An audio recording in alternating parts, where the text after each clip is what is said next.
Senate Republicans blocked a bill on Tuesday that aimed to ban bump stocks, drawing attention after the Supreme Court lifted a previous ban initiated by the Trump administration. The Democrats, led by Senator Martin Heinrich of New Mexico, attempted to push the legislation through a voice vote, a tactic often used when passage is unlikely, but the issue is brought forth to highlight partisan differences. Heinrich emphasized that bump stocks, which allow semi-automatic rifles to fire at a rate close to fully automatic weapons, have no legitimate purpose outside mass shootings. His call for action followed a tragic precedent, the 2017 Las Vegas concert shooting, where the assailant used bump stocks to kill 58 people and injured more than 850 others. Nebraska Senator Pete Ricketts led the Republican opposition, describing the bill as a gun-grabbing overreach that might encompass other gun accessories. He underscored the importance of upholding constitutional rights, stating, "This bill will not pass because enough people believe in the Constitution, and the Constitution affords Americans the right to own a firearm."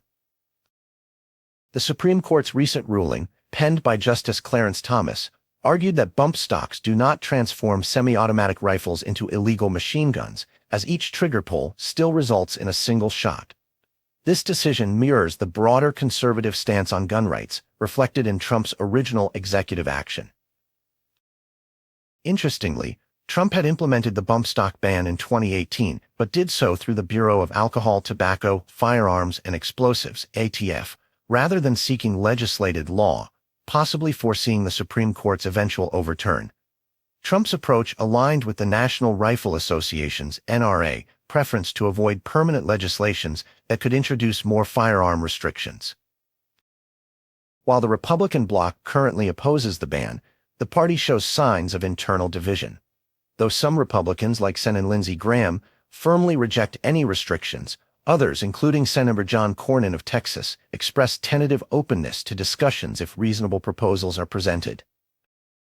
Senate Majority Leader Chuck Schumer decried the Republican resistance, viewing it as part of a broader strategy to stymie legislative actions for political gain during an election year.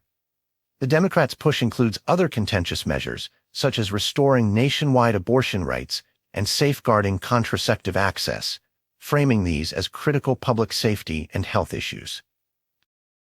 Efforts to pass substantive legislation, like bump stocks and other gun safety reforms, remain stalled amidst this high political tension.